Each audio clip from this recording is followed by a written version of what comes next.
전능하사 천지를 만드신 하나님 아버지를 내가 믿사오며 그 외아들 우리 주 예수 그리스도를 믿사오니 이는 성령으로 잉태하사 동정녀 마리아에게 나시고 본디오 빌라도에게 고난을 받으사 십자가에 못 박혀 죽으시고 장사한 지 사흘 만에 죽은 자 가운데서 다시 살아나시며 하늘에 보사 전능하신 하나님 우편에 앉아 계시다가 저리로서 산자와 죽은 자를 심판하러 오시리라.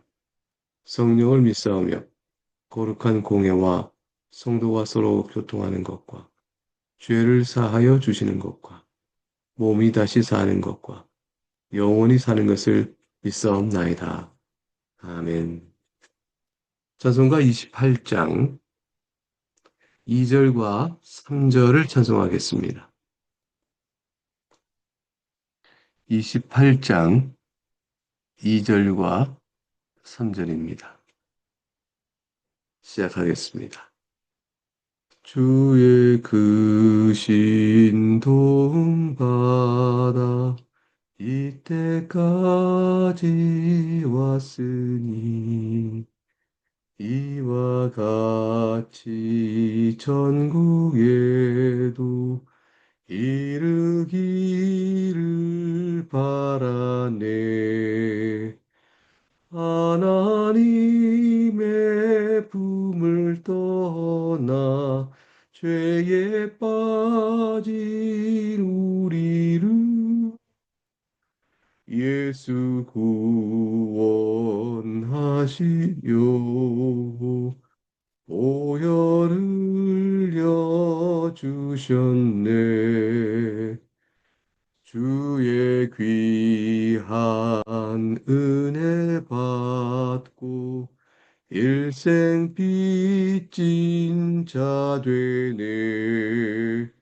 주의 은혜 나를 주께 매소서. 우리 마음은 연약하여 범죄하기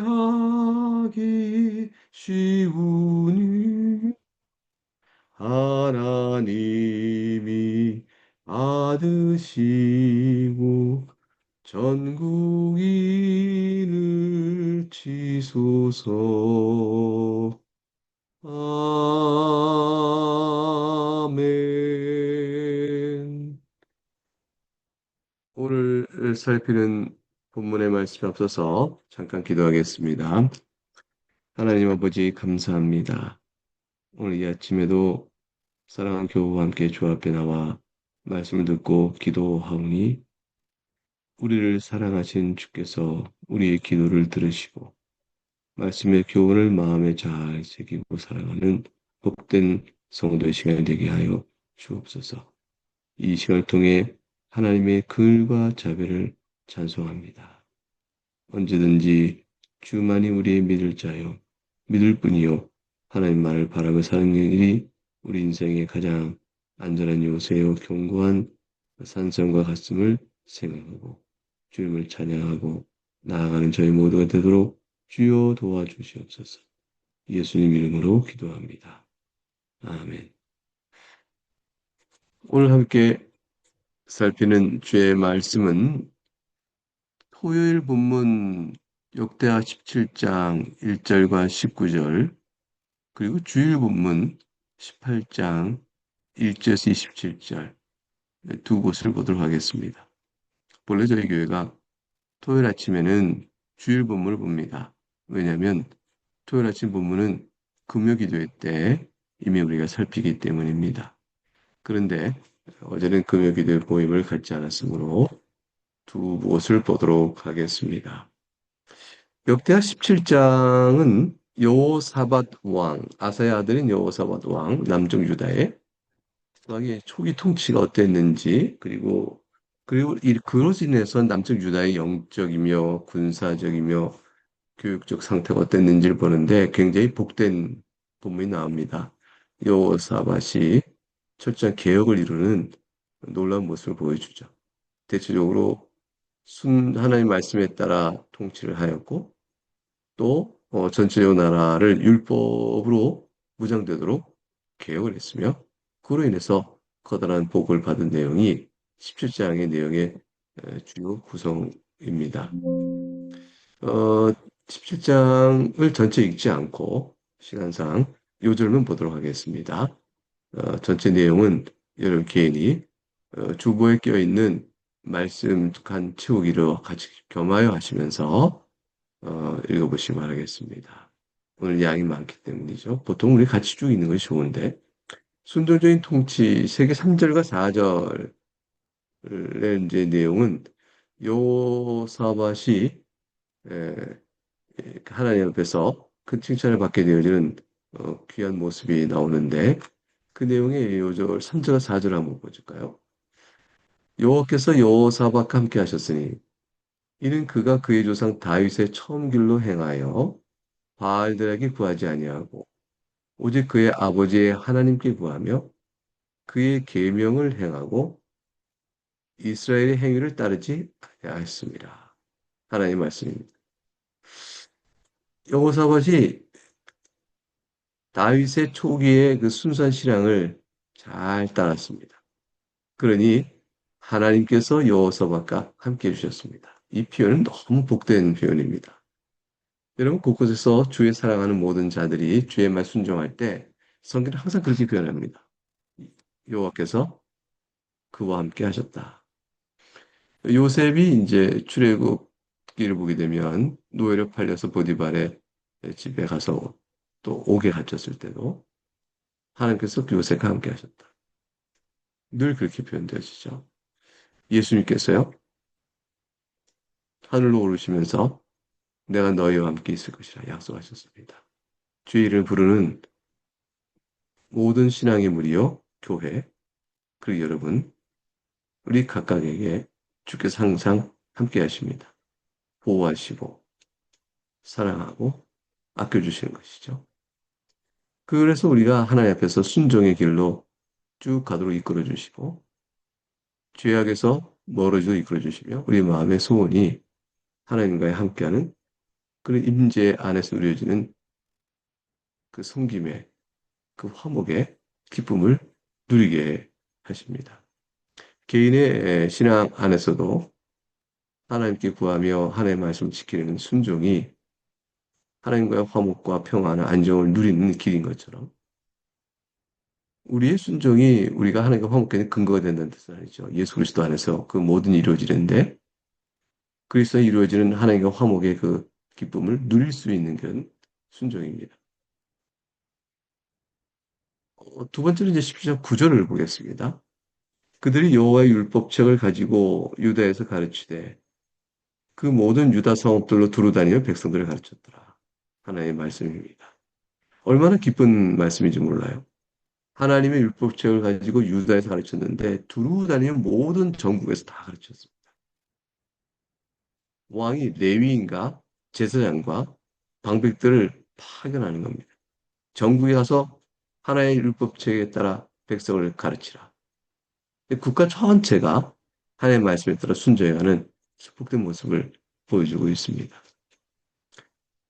주께서 교회를 세우시고 세우신 보편교회를 통해서 어디에서나 주의 말씀이 선포되어지고 바르게 가르쳐지기를 바라셨습니다. 이것이 교회 주신 사명이죠. 교회 안에서 말씀을 맡은 자의 직무입니다. 하나님의 말씀을 연구하고 그것을 명료하게 그리고 잘 성도에 들을 수 있게끔 가르치는 것이죠. 그리고 성도들은 그 말씀을 듣고 깨닫고 또한 하나님의 영광을 위하여 가르치는 설교의 직무에 따라 자신의 삶도 하나님의 영광을 위하여 살아갈 수 있도록 소원하며 바라며 집중하여 듣는 것. 그게 성도의 책임이죠.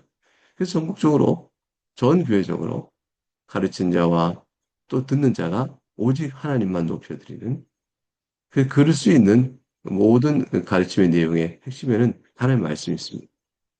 말씀 중심적 그 신앙 안에 서 있는 일이 중요한데 여호사밧 시대 때 이것이 이렇게 이루어지는 모습을 봅니다. 그 결과로 10절 말씀 보겠습니다. 17장 10절에 여호와께서 유다 사방의 모든 나라에 두려움을 주사 여호사밧과 싸우지 못하게 하심에 이렇게 되어 있습니다. 결국 하나님께서 안식을 주시고 평화의 상태를 부어주신 것입니다. 다윗 시대도 그랬고 항상 이스라엘 순종했을 때는 주변을 다 주께서 두려움을 주시고 감히 이스라엘 넘보지 못하게 하므로 전쟁이 그치고 평화가 있게 되었다. 하나님께서 이스라엘을 보호한 것이죠. 교회를 보호하는 것도 그와 같습니다. 감히 전쟁을 시도하지 못하고 오히려 강성함과 평화를 누리게 되었다. 역대기적 시각에서 과연 우리가 언약 백성으로 살아가는 그 일의 힘과 그 근거와 안정과 평화는 어디서 오는가? 하나님께로부터 온다는 사실을 잘 보여주고 있습니다. 우리 모두도 여호와를 늘 찾고 구하며 삶의 모든 영역에서 주님을 가장 우선적으로 두고 하나님 영광을 생각하는 그런 삶을 살아갈 수 있어야겠습니다.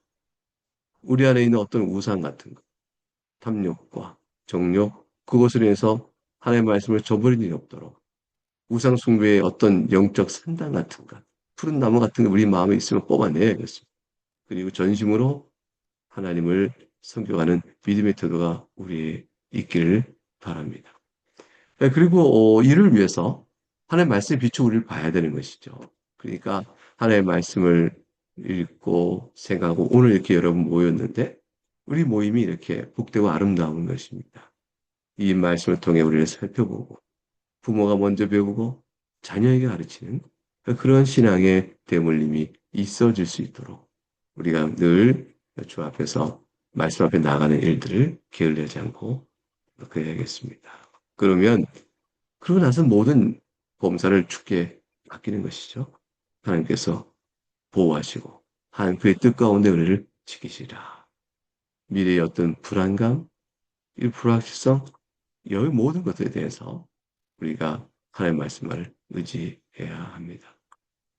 역대하 18장에 가게 되면 이렇게 아름다운 여호사밧의 개혁과 그 복됨이 있었는데 치명적인 실수가 나옵니다. 그 여호사밧이 아합과 혼인 동맹을 맺어요. 근데 여호사밧은 아합이 북왕국 이스라엘의 형제로 생각한 것이죠. 그 이방과는 다르다. 이방과는 달리 형제 나라로 생각하기 때문에 아합의 딸을 자기 아내로 맞이하는 혼인 관계를 맺게 됩니다. 이것은 여호사밧 입장에서는 형제 국가를 향한 그런 마음을 갖고 정당한 것 같으나 사실은 북왕국 이스라엘이 특히 아합 시대 때 철저히 타락해서 영적으로 타락해서 이방과 다를 바 없는 그러한 형편에 놓여 있는데 사실은 아사가 아버지 아사가 그랬던 것처럼 국방력을 대비하여 잘 북왕국 이스라엘로부터 보호를 했어야 되는 겁니다. 이 국방력을 대비해 지키는 것은 단순한 육적 싸움에서 영토를 잃지 않게 하는 것뿐만 아니라 그것은 굉장히 중요한 일이죠. 그것과 동시에 또한 나라를 거룩한 나라로 보호하는 그런 일을 하는 것입니다. 그런데 아합과 동맹을 맺는 군사적 동맹을 맺어가는 또 실수로 넘어가게 됩니다. 여기에서 하나님께서는 이를 멈추도록 미가의 선지자를 통하여 예언을 하고 있으나 그러나 그 일의 전개는 아합은 하나님의 예언대로 죽고 그리고 여호사밧은 겨우 몸을 빠져나오는 형태로 나오는 내용이 18장에서 전개되어집니다. 왜 남과 북이 연합을 이루어서 전쟁을 하려 했을까요? 그것은 이제 길랏 라못이라는 것을 빼앗기 위함이었습니다. 길랏 라못은 요단 동편에 있는 지역에 있는 성읍인데 이 요단 동편에 있다 보니까 요단을 건너가는 중요한 요충지죠. 이것을 딱 확보하고 있으면 북조선 아람 나라 그쪽부터 아람이 이스라엘 잘 침공을 했었는데 그것을 막고 대비할 수 있는 그런 중요한 요충을 확보하게 되어집니다. 아합은 이게 본래 내 땅이다. 그런 자기 원래 생각을 빼앗고 싶었습니다. 그런데 아람이 내놓지 않으니까 전쟁을 하고 싶어서도 그걸 차지하고 싶었던 것이죠. 그래서 역대하 18장 3절 말씀을 보겠습니다. 이스라엘 왕이 유다 왕 여호사밧에게 이르되 네가 나와 함께 길랄 라못에 가서 싸우겠느냐 하니 여호사밧이 그에게 대답하되 나는 당신과 같고 내 백성은 당신의 백성과 같으니 우리가 당신과 함께 싸우리다 하였더라. 이래서 연합이 결정됐습니다. 여호사밧은 사실은 이것이 합당한 것이냐 아닌가 하는 것을 하나님께 물었어야 되는 것이죠. 아합이야 자기가 그 북왕국 이스라엘 안에서 아람과 북쪽으로 접경을 하고 있기 때문에 이 땅을 빼앗음으로 자신의 왕권을 강화하고 또 그런 어떤 이유가 있겠지만 그것은 아합의 욕망인 것이죠. 거기에 대하여 여호사밧이 군사 동맹을 해 나갈 이유가 없었습니다. 그럼에도 불구하고 결국 동맹을 맺어 버렸던 것입니다. 6절에 가게 되면 여호사밧이 하나님 뜻을 묻는 제안을 합니다. 이것은 사실은 습관적인 것이죠. 여호사밧이 우리가 물을 만한 여호와의 선지가 여기 있지 아니하니까. 그래서 이것을 묻는데 이 묻는 것에 대한 순종이 아니라 결국은 정치적 동맹의 현실적인 그것에서 끌려가 버리게 되어집니다. 결국 여호사밧의 의식 속에서는 하나님을 경외하는 모습으로 우리가 역대 17장에서 봤듯이 이루어져 왔지만 그럼에도 불구하고 아합과 손을 잡는 타협이 있었던 것입니다. 결국 선지자 미가야를 통해서 하나님 뜻을 묻는 일들이 여호사밧의 요구에서 이루어지지만 결국 아합을 따라 전쟁에 참여하게 되는 하는 것이죠. 선지자 미가야가 뭐라고 경고를 했습니까? 이것은 참 선지자였어요. 역대하 18장 16절의 말씀을 보겠습니다.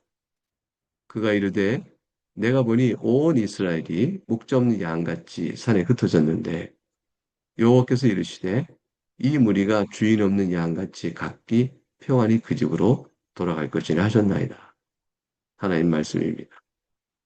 이것은 마치 평안이 하니까 모든 전쟁이 다 그치고 평화를 이루어서 좋게 된 것다. 이렇게 보이지만 전쟁은 그치어지는 것이죠. 근데 그것은 패배입니다. 목적 양아치 산에 흩어져 버렸다. 그것은 전쟁의 패배를 의미하고 이 말씀은 주인 없는 양 같다라는 말은 결국 아합의 죽음을 반영하는 내용입니다. 여호사밧은 이 말을 듣고 결국 전쟁에 참여를 거절해야 했습니다. 아합은 이것을 통해서 하나님의 심판을 받아 죽고 말게 되어지죠. 그 역대하 18장 33절과 34절에 나오게 되는 본문입니다.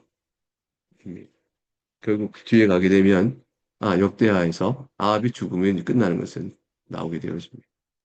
여호사밧은 겨우 살아오지만 근데 여호사밧이 결국은 아합과 이렇게 혼인하게 된 것은 훗날에 남주다 치명적인 악을 갖고 오게 됩니다. 아합 가문의 악한 영향들, 아달랴, 우상 숭배가 유다에도 퍼지게 되어지고요. 이렇게 되어집니다. 아합은 끝까지 미가의 선지의 하나님에 대한 경고의 말씀을 불구하고 고집을 피고 전쟁을 하게 되죠. 사람이 하나님의 말씀의 교훈보다 현실적인 탐욕과 정욕에 끌려갑니다. 눈앞에 이익이 보인다. 또 자기 야심에 대한 만족의 가능성이 보인다. 해낼 수 있을 것 같다. 이걸 손에 쥘 수 있을 것 같다. 이렇게 되어지면 하나님의 말씀의 경고를 무시한 채 그 일을 행해버리는 죄성을 그대로 보이는데 아합은 중생자로 볼 수 없는 우상 숭배자임이 말할 것 없이 죄로 가게 됩니다. 그래서 이런 일이 벌어지죠. 한 사람이 무심코 활을 당겨서 이스라엘 왕의 갑옷 솔기를 마치니 그와 같이 해서 이스라엘 왕이 저물어 갈 때 죽었더라. 이렇게 말씀이 이어져 갑니다. 결국은 월요일에 보는 본문 안에서 아합의 죽음이 이루어지게 되어집니다. 그것이 이제 자세한 내용은 우리가 월요일에 좀 더 살펴보게 될 것 같습니다. 역대하 18장 주일 본문이었던 1절부터 20절의 주요 내용은 불의한 동맹이 이루어지고 거짓 예언과 그 예를 따라가고 그 참된 예언자가 무시되어지고 그 결과로 심판이 확정되어지는 내용으로 구성되어 있습니다. 결국 미가의 외침은 비록 한 사람의 목소리였지만 하나님께서는 돌이 어두운 때라도 진리의 목소리를 들려주십니다. 그리고 그 진리의 목소리를 들려주셔서 악한 일에 대한 심판의 근거가 되도록 하십니다. 그리고 그걸 따르는 소수의 남은 자에게는 주께서 위로와 또 구원을 주시는 은혜를 베푸십니다. 오늘 본문의 마지막은 결국은 진실을 거부하고 하나님의 말씀에 불순종하고 죄를 고집한 아합이 돌이킬 수 없는 죽음의 운명, 심판을 당하게 된다는 것이 선언되고 있는 것입니다. 아합과의 동맹 같은 것이 우리 안에 없는가 살펴보고 끊어내어야 합니다. 하나님 말씀 앞에 살아가는 경건한 생활과 또 경건한 믿음의 형제와의 교제를 더 풍성히 하고 그래서 즐거움을 얻어야 되는데 그렇지 않은 방해거리가 없는가 생각하고 거리를 두며 끊어내어야 합니다. 내게 들려주시는 미가야 선지자의 소리 같은 것은 없는지 한번 살펴봐야 하나님 내게 주신 말씀을 잘 새겨 마음에 두는 일들이 중요하죠. 오늘 우리는 이와 같이 아침에 나와 기도하는 가운데서 하나님의 사랑의 메시지 또 우리를 향하여 영적인 보호와 안녕을 끌어가는 그 사랑을 살피게 되어집니다. 우리는 우리의 삶을 또 우리의 믿음을 하나님의 말씀 앞에 맡기고 주의 손길에 맡겨야 합니다. 하나님의 손길에 맡기는 그런 의탁마보다 더 아름답고 복된 일은 우리 가운데 없고 그보다도 확실하고 평안과 안정을 인도하는 유일한 길입니다. 그보다 확실한 것은 없게 됩니다. 이 말씀이 오늘 우리에게 주는 큰 위로요, 또 길이요, 빛이 되기를 바랍니다. 네, 내일 주일이어서 과연 많은 성도들이 다 오지 못할 텐데 열심히 주 앞에 나와 예배하는 그런 복된 시간이 되기를 바라면서 주를 위하여 기도해 주시기 부탁드리겠습니다. 이제 함께 주님 가르친 기도를 우리의 기도로 함께 올리며 이 시간을 마치겠습니다. 하늘에 계신 우리 아버지여, 이름이 거룩히 여김을 받으시오며 나라가 임하시오며 뜻이 하늘에서 이루어진 것 같이 땅에서도 이루어지이다. 오늘 우리에게 일용할 양식을 주시옵고 우리가 우리에게 죄 지은 자를 사하여 준 것 같이 우리 죄를 사하여 주시옵고 우리를 시험에 들게 하지 마시오. 하나님께서 보하시옵소서. 나라와 권세와 영광이 아버지께 영원히 싸움나이다. 아멘.